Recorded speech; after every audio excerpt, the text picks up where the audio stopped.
Okay, our speaker today is somebody well known to us and someone I always enjoy hearing from, and I think you do too. She's a co-founder of this community, a licensed Unity teacher, and way beyond an honorary doctor.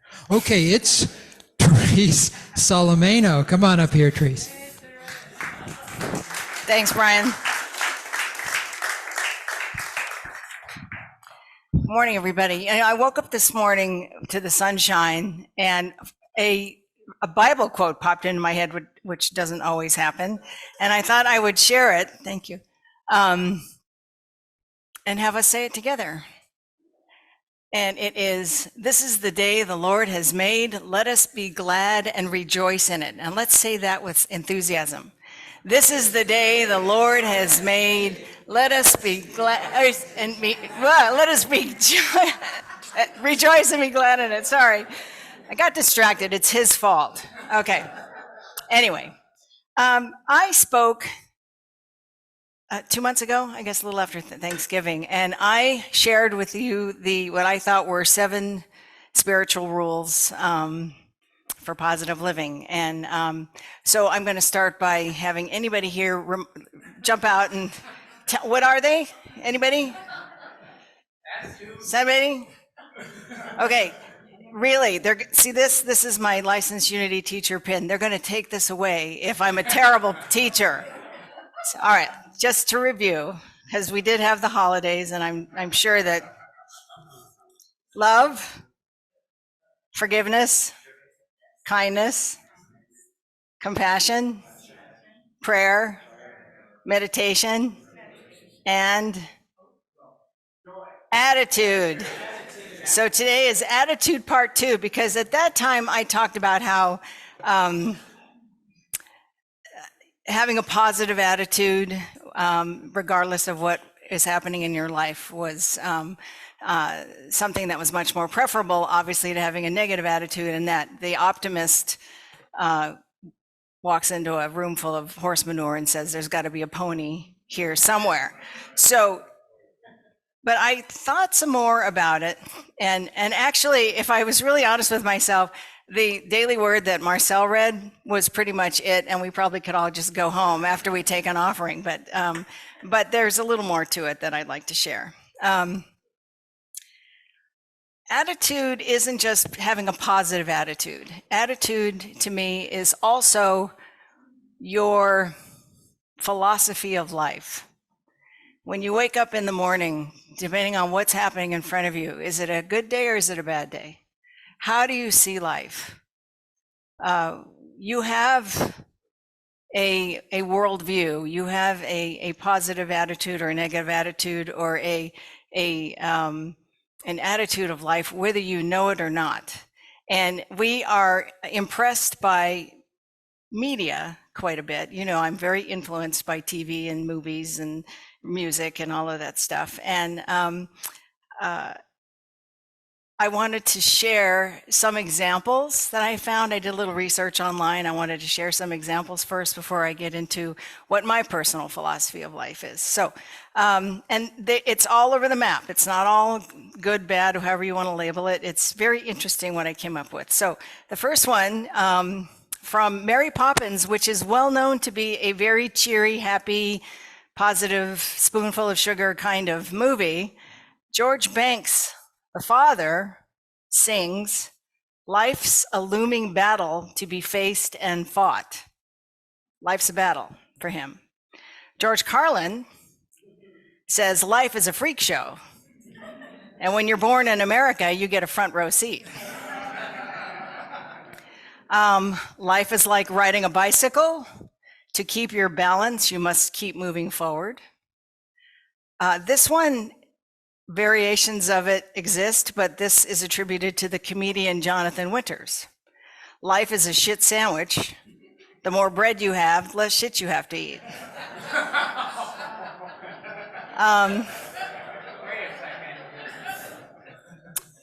"Life is a bowl of cherries." And of course, then there's the Irma Bombeck version of that, which is, "If life is a bowl of cherries, what am I doing in the pits?" Mama Gump, what's hers? Life is a box of chocolates. You never know what you're going to get. This one's from Auntie Mame. Do you remember the character of Mame from Auntie Mame? She was quite eccentric and was a grand consumer of life. Life is a banquet, and most poor suckers are starving to death. I found a song that it was sung by Patsy Cline and oh my God, I just went blank on the Willie Nelson. He wrote a lot of the songs she sang. So he must have been awfully young because Patsy Cline died in 1963. But life is like a mountain railroad. And I want to read the lyrics to this because it's kind of interesting. Life is like a mountain railroad with an engineer that's brave. We must make the run successful from the cradle to the grave. Watch the curves, the hills and tunnels, never falter, never fail. Keep your hand upon the throttle and your eyes upon the rail. Life is like stepping onto a boat that is about to sail out to sea and sink. That one's, think about that. Life is like a garden. You reap what you sow. There's a lot of variations on the life is a garden. Life's a garden, dig it. That had to have been from the 60s. Life is like a whack-a-mole game. Sometimes you're the mallet, sometimes you're the mole. And then this one, it's not a life is like quote, but it's from Mae West, and I just love it. You only live once, but if you do it right, once is enough. So today's talk is to get you to start thinking about what is your life is like quote that you live by, because it makes life very different if to you life is a looming battle to be faced and fought, or if life is a bowl of cherries, which I have to say, life is a bowl of cherries. I mean, I don't even get that. Cherries they're good, but all right. Life is a bowl of Oreo cookies. That I can understand. So for me, and this one's going to be kind of obvious if you know the song, life is a dance. I started dancing, I hear, from the moment I could stand up on my own 2 feet. And I've considered myself a dancer ever since. But I don't think that me being a dancer colors my philosophy of life, or maybe it's the other way around. I don't know. But the idea of life being a dance makes a lot of sense to me, because there are many variations of dances. There are many partners. Sometimes you dance solo. When you dance solo, you're very free. You can improvise, you can do what you want. But it's a different set of skills than if you dance with a partner. When you dance with a partner, there's a lot of give and take. Sometimes you're the lead, sometimes you're the follower, but it's a very different set of skills. Sometimes you dance in a group. When you dance in a chorus line, the rules are different. Chorus lines are not meant for people to stand out. Chorus lines are meant to show the precision of legs being raised at the exact same spot and arms being moved at the exact same angle. So anything that life throws at you, being a dancer allows you to adapt to what's happening. And those of you who are dancers in the room, you know exactly what I'm talking about. Life throws a lot of different kinds of music at you, doesn't it? Sometimes it's a jitterbug, and sometimes it's a funeral dirge. And you have to be able to know when is it time to dance and be joyful, and when is it time to be quiet and a little more sedate. So life to me is a dance, and I will illustrate how that works in practical terms, because that's what this teaching is. These teachings are to help us get through life in practical ways. And I will say that the names have been changed to protect the innocent or the guilty on this story. So during the holidays, I had the opportunity to go to the Bay Area and visit an old friend of mine. And I drove up there, it's a 4-hour drive to San Francisco area. And she was going to have a very special party she wanted me to be at. And I thought, I was home, I had time, I'm going to go do that. So I drove up there, spent the night at her house. The next day was this huge party. She had worked really hard to put it together, decorations, food, all the stuff that goes into a big party. And then we had the party, and it was a lot of fun, and still a lot of work, a lot of dishes, a lot of, just a lot of chaos. And then spent the next night, and we did some things the next day. And then it was still sort of a continuation of the party atmosphere and the cleaning up and all of that. So in any case, I said, we were going to bed, and she said, "Are you going to leave early in the morning?" And I said, "I don't know, probably not. I'll probably hang out, have a cup of coffee, and then I'll hit the road at a leisurely time." And she said, "Okay, well, make sure you wake me up if you decide to leave and I'm not awake yet." And so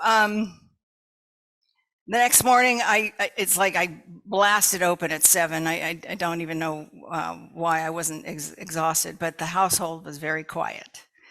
And I got up to leave, and I felt like I needed to leave. There was something happening at home with the house sitter, and she wasn't going to be there to take care of the dogs later in the day. And I just felt like, I should just get home. So her husband was awake, and I said, "Please, say goodbye, and let's let her sleep, because I know she's had a very exhausting couple of days, and let her sleep in. There's no need to wake her up. I'll see her, I'll talk to her, And I drove home, and about an hour into my drive home, my phone rings. Fortunately, I had stopped to get gas, so I didn't have to answer the phone while it was ringing, because that's not a good thing to do. And it was her. And the first thing she said was, not hello, not how's the drive going, not thanks for coming.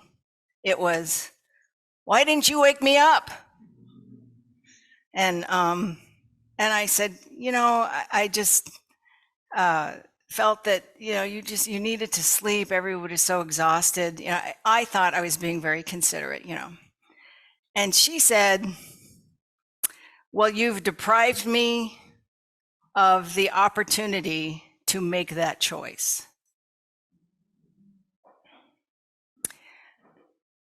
And I thought, okay, my partner just took a step towards me. In the dance, when the partner takes a step towards you, what do?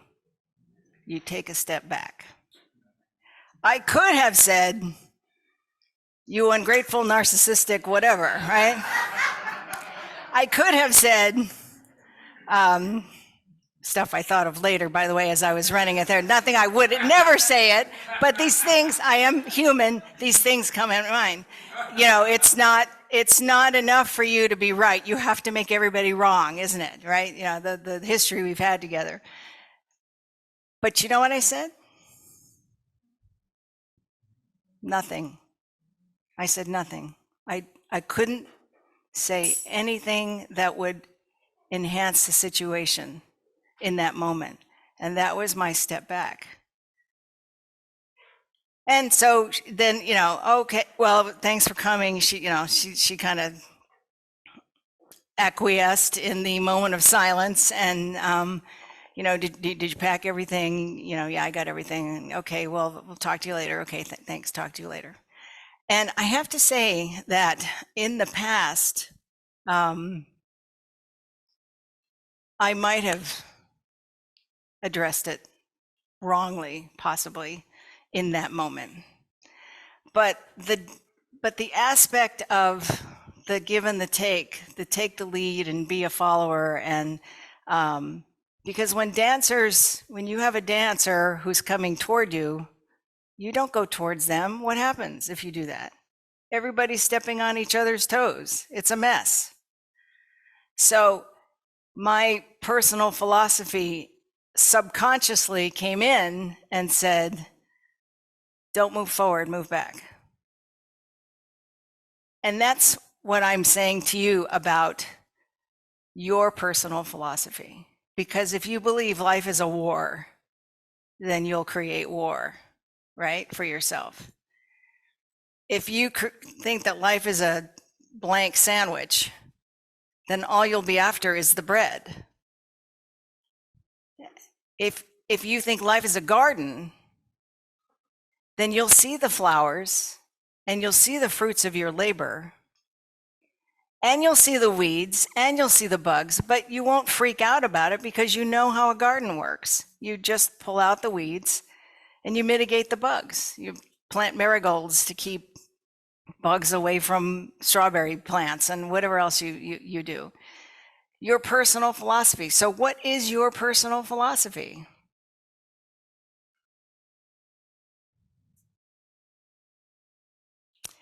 There's another aspect to attitude that I'd like you to think about, and that is the idea of creating whimsy and creating a sense of humor in all situations. Because believe it or not, in all situations, there's probably something to laugh about. There's probably something to have humor, to have some kind of humor about. And laughter, as we know, is the best medicine. So I have a moving meditation that I want to do with you guys that I think will illustrate perfectly what I'm trying to explain. So I'm going to ask those of you who can or are willing to, please stand up. Those of you who are not, it's okay. You can do this from your chair. And you do this moving meditation. Those of you on Zoom, you guys can do it standing up, sitting down, whatever. But this moving meditation basically teaches you what life is all about. Okay, we start with our right hand. You put your right hand in. You take your right hand out. You put your right hand in and you shake it all about. You do the hokey pokey and you turn yourself about. That's what it's all about. Okay, what did we just do there? We turned ourselves around. We went from whatever is negative happening and we turned it, let's do it with our left. And I promise we don't do it again, but let's do it with the other hand. We put our left hand in. We put our left hand out. We put our left hand in and we shake it all about. We do the hokey pokey and we turn ourselves around. That's what it's all about. Okay. So, have I given you the tools? And I'll leave you with, sometimes talks can go on and on and on, and sometimes they're as long as they need to be, just like a person's legs, long enough to reach the ground. I can't emphasize enough how important it is to figure out what your personal philosophy is. It colors everything that you do. There's an expression, I know you've heard it, you see what you look for.